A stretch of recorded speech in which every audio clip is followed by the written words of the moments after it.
Hey guys, welcome to our shed build. Today we're going to be doing a cost breakdown for the entire build. Yep, and welcome. If you are new here, this is our 10 by 14, almost 15 foot tall, 2-story Japanese tea house style shed. Okay, so it's time to get into the cost breakdown. Foundation, $102.49, and that involved gravel, the CMU solid blocks, and tie downs. And the gravel and the blocks were almost the same. The blocks came out to just more than that, but it was essentially 50-50, just a little bit off. But moving on to a big old category, framing lumber. Yeah. Framing lumber, $1,131.82. And that included both pressure-treated and kiln-dried versions of 2x4s, 2x6s, 2x10s, and 2 ridge beams. It was one of our larger costs for this build. I would say, I think the highest cost was the framing lumber, which makes sense because that's what the whole building is made out of. All right, so let's see. The next one was sheet goods, which includes plywood, OSB, sheet goods, not including the siding. And that is $582.70. That's pressure-treated plywood, 3/4 inch and 1/2 inch. So then fasteners, which was another big one, which includes fasteners, joint hangers. Joist hangers. What is that here? Cut and treat? Okay, so we didn't know where to put that. The cut and treat was kind of its own thing, so I just lumped it in there with that stuff. And fasteners include screws, nails, all that sort of stuff. So that total is $531.72. And that's like framing nails, roofing nails, pin nails, brad nails, joist hangers, joist hanger nails. Which are different. Yep. Various screws, and then the cut and treat, which is the pressure-treated paint stuff, stain, whatever, that you put at the ends of your pressure-treated boards.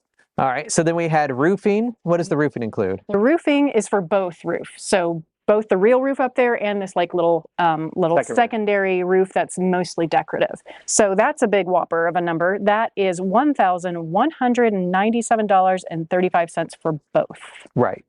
And quick note of that, the most expensive part by far were the cedar shakes. The cedar shakes were $678.40. They were really expensive, and the thing is, we got those half off. Or no, I'm sorry, a quarter off. Yeah. They were a quarter of the price. They were 3/4 off, 75% off. And the thing here is that the asphalt shingles were $374 plus the tar felt $29.27.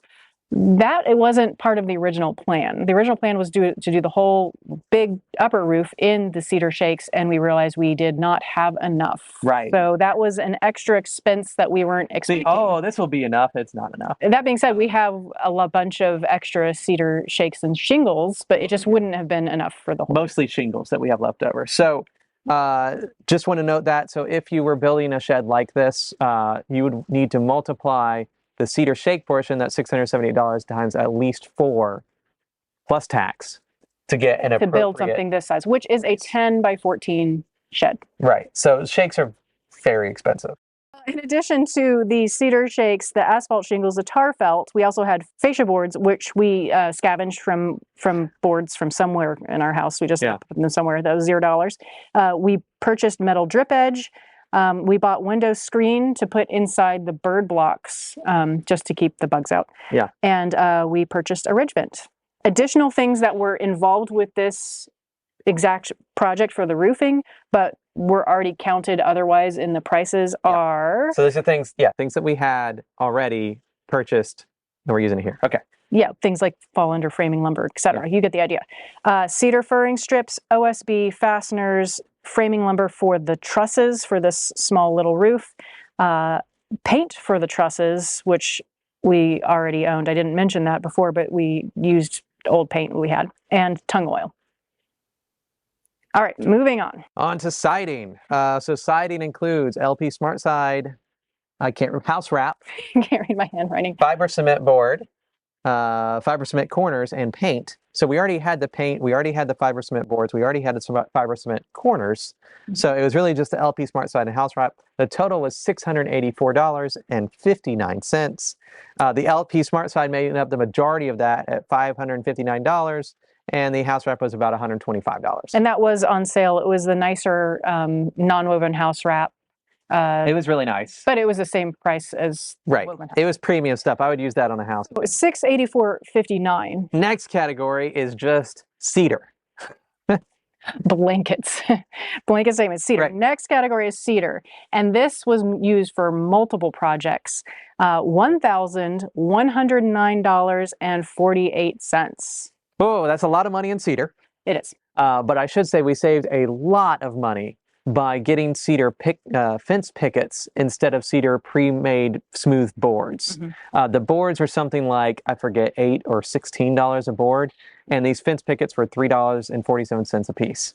And so while it's a lot, we saved a lot of money by being able to put those through the planer ourselves and making them look much better. That being said, we did spent a lot of our own time putting them through the planer and in some cases the router table too. Right. So it was a lot of time spent getting them ready. It was nice. I would say the planer was nice. It was loud, but it was nice to just kind of feed those through. Yeah. And then the router table required a lot more work. So the cedar was mostly used on the soffit, the trim, the skirt, and the koshi, which is the decorative screen in front of the windows. And the skirt were the boards that were vertical like this going around the whole building. And the cedar was partially used on these other things such as the sliding windows, the roof furring strips, and the door. Right. They weren't entirely made out of cedar, but cedar was used in those. Yeah. And so we used like 251 boards of cedar fence pickets? That's right. 251 cedar fence picket boards. And all of that cedar came to $963.43. And then the other part that we had was the tung oil. And the tung oil was $146.05. And that was 2 1-gallons and 1 quart, I think. Yes, because we started out for the quart. And then we got smart fast and went over to Amazon. And we didn't actually end up using the full, like, second gallon. We still have some in there, but, you know, you bought it anyway. We used a lot of it. Yeah, we did. Okay, moving on. Attic ladder. That's right. It's its own thing. It's its own thing, kind of like the other stuff. $116.63. Right. Next one was the windows. So the windows, this is including the fixed and the sliding. And essentially, we already had a lot of that stuff. The cedar was already from the cedar cost. And so really all we had was the plexiglass in this. And that was $165.76. We already had the glass for the fixed windows. So that was our total cost for 7 windows, or 7 sliding portions of windows upstairs for $165.76. I hope that was okay. Let me know what you think, if that was really expensive or not, but we feel like it saved us a little bit of money. Well, and also we used, we cut down cedar boards to make the cedar stops. So both the frames for the sliding windows and the kind of like the rails that they kind of slid in, everything was made out of cedar. All right, moving on.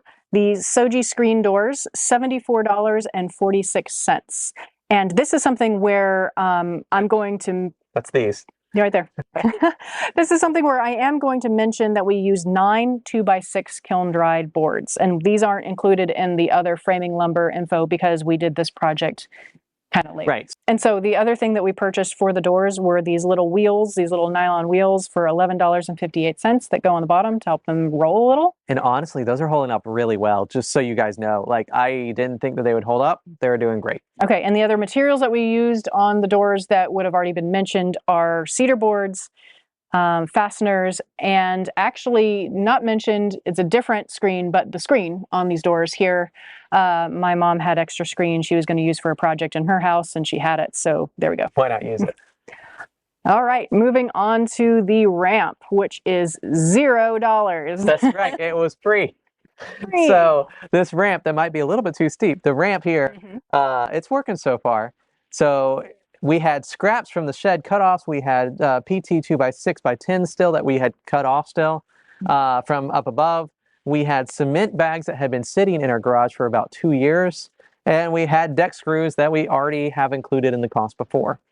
And so the ramp was literally free other than our time to put into it. I guess, I mean, the fasteners, whatever the fasteners cost, but we weren't going to break that down to find out how much those cost. I'm sure some people are yelling, but it cost you money at some point. And I'm like, yes, it did. But that money is so far gone that just forget about it. It's now free. So just declare the ramp free. Yeah. And lastly, something that wasn't part of the main building of the shed, but definitely should count because it's for the utility of the shed, are the shelves. And actually the racks that I made to hang all of our implements. Right. And so that was $37.80. It's all just in 2x4x8s, kiln-dried lumber, nothing fancy. We already had some 2x6s still from the project and from just in our garage. So we used that. Oh, and we had some OSB that would have been $26.56 additional onto that, but again, we had some just leftover sitting in our garage. From before the pandemic. Yeah. Just FYI, it was $6. So we were a sheet. giving you today's pricing for that, but that was way less before. But yeah, we just had that already. And we just had the plywood PT scrap from the floor of the shed we used for a bench top over there. Right. So anywhere we use scraps, we could. So that. Oh, and one more thing in there, which I didn't write down here, was I had some conduit that I used for the shovel rack. Conduit pipe, which is just a metal pipe that's hollow. Yep, I have used 2 of those. We usually use that for staking all of our plants and trees across the yard, and so we just have a lot of conduit. If you haven't started using it for planting and staking, like staking your trees, consider it. It's really cheap, it's really strong, and also good for a tool rack. Yeah, turns out you can use it for a tool rack. All right. Okay, so subtotal, our grand subtotal here. I'll know this. Okay.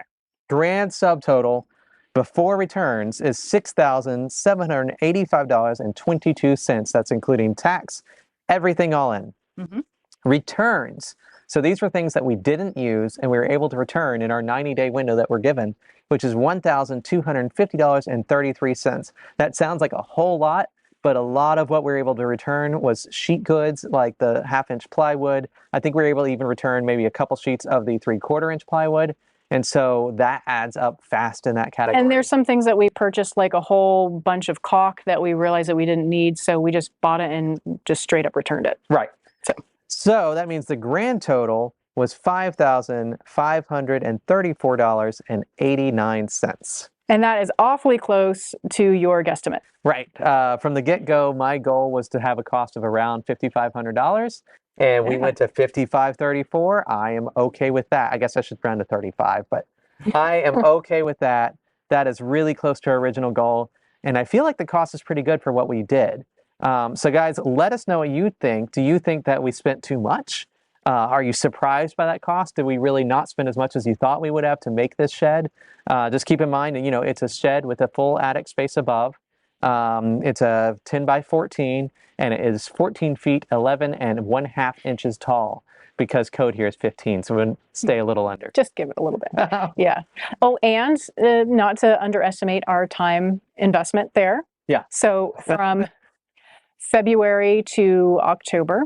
Right. So, I mean, beginning of February, I would say, or at least midway February through the beginning of October. So that's the amount of time, about 8 months that it took us to build this shed. All right, guys, and with that, that's the video. That's all we have on costs. Yep, and we're really excited to share this information with you. I know a lot of videos don't share a cost breakdown, and I know I would always appreciate it when I see other people's builds. If you've enjoyed this video or appreciate it, please be sure to like and subscribe, leave a comment, and share it with somebody. That's how our videos get seen by other people. It's what makes the algorithm work for us. So please be sure to do it. Like, subscribe, and you can even hit that bell. All right, thanks, guys. We'll see you in the next video. Bye. Bye.